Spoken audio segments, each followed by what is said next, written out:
Welcome, welcome, welcome. Okay, I just want to share a little bit about the importance of you telling your story. Um, when I was 14 years old, I was kidnapped. Yeah, literally. I was kidnapped. I was in the front seat of my mom's car, and um, my mom had went into my grandmother's house, my grandma's house, and 14, I'm like, no, I don't want to go in. I'm listening to the radio. You just going to pick up my sister. And so my mom was like, okay, I'm in the front seat. You know what I'm saying? So she went in to get my sister. Um, she was in the house maybe minutes, and they just don't understand how someone got in the car that fast and drove off. What is even more difficult to understand is how they got in the car and I was asleep. Like I slept through it. I was in the front seat. I All I know is I woke up and it was this is how it happened. I'm gonna play it out. It was like in my head I could hear, and I know it was God's voice to me. Okay, saying the car is moving. So I open my eyes and I look, and in my mind I say, "That's my cousin Angelo." Now, my cousin Angelo wasn't really close to my mom or us. You know what I'm saying? We knew him when we seen him. But it wasn't a cousin that would be driving my mom's vehicle. So in my head, I say, "That's my cousin Angelo," and then I hear again, "Why would Angelo be driving your mother's car?" And I thought, okay, this makes sense.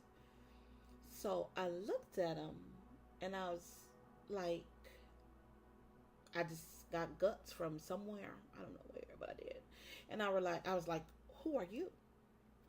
And he just looked at me and he was like, smiled and turned the radio up. And so I kind of looked around and I was like, where do you think you're taking me? Like, this is me, a 14-year-old kid in the front seat of a vehicle that somebody had stolen while I was in it, right? And I'm like, where do you think you're taking me? And then he looks and he just smiled and he turned the radio up. And I'm like, okay. And then I hear this voice again say, "Look." And when I looked to the right of me, and it was my auntie's house. He just so happened to turn down the street that my aunt lives on. And I I had seconds to decide if I was going to stay in that car or if I was going to jump out. Now I didn't know when you jump out of a car you're supposed to tuck and roll. You know what I'm saying? I didn't know that because it just wasn't. I just wasn't accustomed to jumping out of moving vehicles. You know what I mean? Um, so I opened the door. I jumped out, feet first. It was gravel, so I'm all skidding down the street. The back of my pants all torn up. I got skin burnt on my elbows. I mean, um, and then the boots I had on didn't make it no better because back then, that was what 1993. I want to say it was like March the 19th, 1993. I remember it like so vividly. Okay, and I was 14 at the time, so I was into the trend. You know what I'm saying? That was the time where we was wearing our Jodeci boots. So I had on my purple Jodeci boots and my purple jeans, and you know what I'm saying. And so I never looked at those boots the same, and those jeans I couldn't look at the same because they were all torn up. You know what I mean? And I remember the car stopping, the skid marks. I could just hear the tires screeching. And I'm going to my aunt's house, and I turn around and I realize that this man, who I did not know from A to Z, was coming after me. And I run up on the porch. I'm bamming on the windows. Bam, bam, bam, bam, bam, bam. Screaming to the top of my lungs, let me in! He trying to get, just screaming and yelling and just, oh my God, hysterical. And this man, I look and he's like coming up the stairs. And I'm just screaming, bamming on the window, ah! And before he could take another step, the porch light came on. He turned and ran, got back in the car, drove off. And at that moment, when my aunt opened the door, I was like, that's when I could cry. Before then, I couldn't cry because I had to get away. And my aunt opened the door and she's like, what's going on? And I'm just hysterical, like, oh my God, this man took the car and he took off, and I was asleep, and I'm just talking, I'm just saying, I don't even know what I'm saying. I'm just, just take me to my mom. I just need my mom, take me to my mother. I need her. I know she's worried about me. She's looking for me because she knows that I'm not just going to drive off in her car. She knows this. So my aunt, this is what is significant. That particular night, it was a Friday night. My aunt and her children, they had a movie night. They were sleeping downstairs on the floor. Whew. Okay, I'm reliving this moment, y'all. They were sleeping downstairs on the floor. Had not they had a movie night on that particular night, and been down there to hear me knocking on that door. Whew, okay, y'all, hold on, wait. God only knows. This is real, y'all. And this was about 25 years ago. It was like a couple months before my 15th birthday. Had they not been downstairs,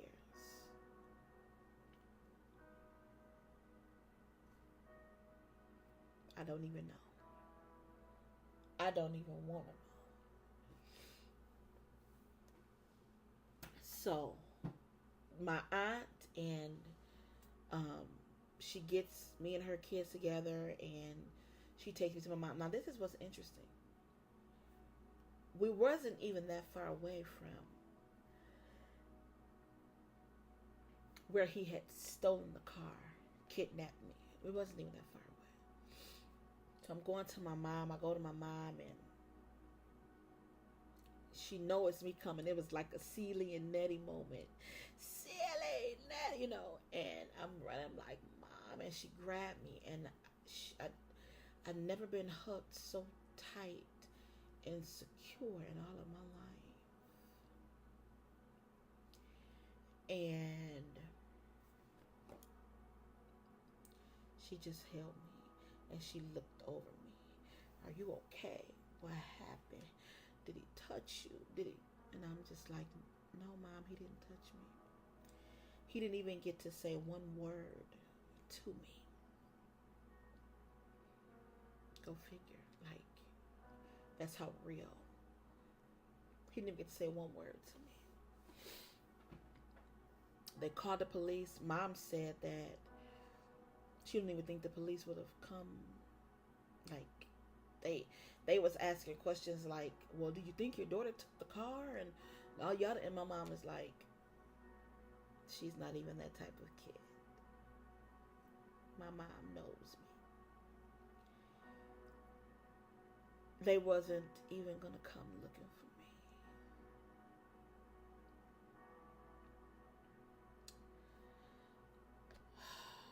The police came eventually. Like, literally, eventually. I remember the next morning, I remember the office, I remember clear as the day. I could see his face. He was a Hispanic guy. And he was like, he was in just filled with fury. He was like, you mean to tell me this man stole your car with your daughter in it? And my mother's like, yeah. And he was like, young lady, you jumped out of a moving vehicle. And I was like, yeah, I just had to get out. I had to get out of that car. And he says, you're really lucky. He said, girls your age right now, at the age of 14, is being kidnapped and taken and traded into sex and prostitution. He said, you were probably on your way to Atlanta, Georgia, California, even Detroit. He said, you are so lucky. And I never forget my mom. She looked at him and she said, She said, we are blessed. And I remember when I wrote my book, Pieces of Me, Matters of a Poet's Heart. Remember when I wrote this book, and I was done with this book, y'all. I had completed it, ready to send it to the Library of Congress, get my copyright. And I remember sitting on my mom's couch, going through the proof. I had a proof in my hand from Create Space. And I remember hearing the same voice that I heard say, wake up, the car is moving. I remember hearing that same voice say, write a poem about when you were kidnapped. And I was like, I can't do that. How could I do that? And I remember saying, okay. And I got a pen and a notebook. And I kid you not, in 5 minutes, 5 minutes, I wrote this poem, and I'm going to read it. And it's called Blessed. I had finished the book, and the book was done. But I knew that when I wrote this poem, I went and I read it to my mom. I said, Mom, I said, I wrote another poem. She said, you did? I said, I said, about when I was kidnapped. And she looked up, she said, huh? I said, let me read it to you so you can, tell me how it sounds. So I read it to my mom. And she was sitting there, laying in her bed. I'll never forget it. Tears coming down her face. Because it became real to her that her oldest child, at the age of 14, had gotten kidnapped and escaped and made it back to her. And I'm going to read it to you. It's called Blessed. It says, and I know it, but I don't want to miss anything, so I'm going to read it, It says, sitting in the front seat and dozed off one night. She didn't even hear when the car took flight. You see, the enemy was lurking, as he always is. Stealing is one of his goals, and that's just what he did. He cunningly entered the car and didn't mum a word. This teenage girl was sound asleep until at last she heard, Latoya, wake up. God called her name. She opened her eyes and noticed something had changed. You see, the vehicle was moving and started going faster. This new driver was a stranger. What happened to her mother? She boldly looked him in the eyes and asked him, who are you? This unknown man just smiled and grinned. She didn't know what to do. Still driving down the pitch black road, she questioned yet and still Where do you think you're taking me? His next grin gave her chills. He stretched his hand and raised the volume, but silence filled the car. Although he'd driven quite a ways, she wasn't very far. She looks out and detects a familiar house. Her heart yet skips a beat. I mean, should she stay inside the car or dive out into the street? The next 3 seconds of her life determined what was best. She jumped out, fell, and scraped the ground. Her clothes were now a mess. Cuts on her arms and legs as well. It felt like she'd been burned. But the stranger was not pleased with this. He stopped the car, and after her, he yearned. This young girl turned and realized he wanted her, no doubt. She yelled and screamed and called out names now at her auntie's house. Persistently, he charged at her. His fury filled the air.